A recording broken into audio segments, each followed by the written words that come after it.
మరోసారి తన వంకర బుద్ధిని బయటపెట్టుకుంది. అరుణాచల్ ప్రదేశ్ విషయంలో ఇప్పటికే అనేకసార్లు దొంగదారి ప్రయత్నాలు చేసిన డ్రాగన్ ఇప్పుడు మరోసారి అదే విధానాన్ని అవలంబిస్తోంది. అరుణాచల్లోని ప్రాంతాలకు చైనా కొత్త పేర్లు పెట్టడమే కాకుండా దానిని మ్యాప్లో సౌత్ టిబెట్గా చూపించడం దుర్మార్గమైన చర్యగా భావిస్తున్నారు. అయితే ఈ చర్యలకు భారత ప్రభుత్వం తక్షణమే ఘాటుగా స్పందించింది.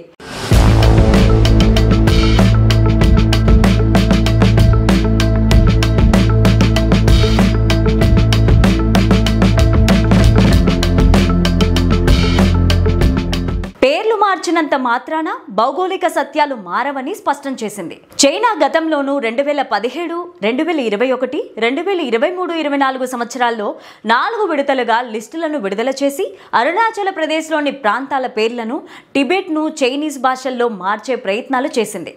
తాజాగా మరోసారి అదే పని చేసి 30 ప్రాంతాలకు కొత్త పేర్లు పెట్టింది. ఇది చైనా విస్తరణ వాదానికి నిదర్శనం.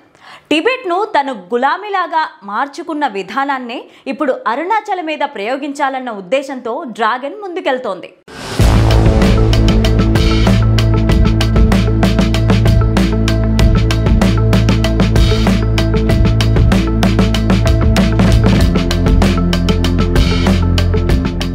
అయితే భారత్ దీనిపైన ఎన్నోసార్లు స్పందించినా చైనా మాత్రం తన దురుసు వైఖరిని మార్చడం లేదు. అరుణాచల్ ప్రదేశ్ భారతదేశానికి విడదీయరాని భాగమని విదేశాంగ శాఖ అధికార ప్రతినిధి రణధీర్ జైస్వాల్ స్పష్టంగా తెలిపారు. చైనా చేసే ఈ దుష్ప్రచార ప్రయత్నాలు 2 దేశాల సంబంధాలకు హాని చేస్తాయని, సరిహద్దు సమస్యల పరిష్కారానికి అడ్డంకిగా మారుతోందని భారత్ స్పష్టం చేసింది.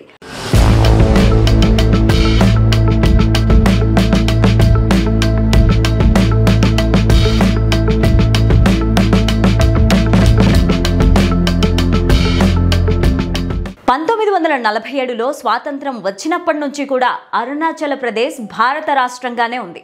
1962 యుద్ధం అనంతరం చైనా ఈ అంశాన్ని రాజకీయం చేయాలని ప్రయత్నించినా అంతర్జాతీయంగా చైనాకు మద్దతు లభించలేదు.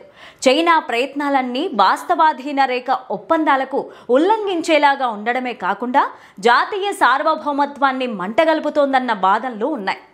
ఈ నేపథ్యంలో చైనా వాదనలను భారత్ ఎప్పటికప్పుడు తిప్పికొడుతూ అరుణాచల్ పైన తన హక్కును నొక్కి చెబుతోంది.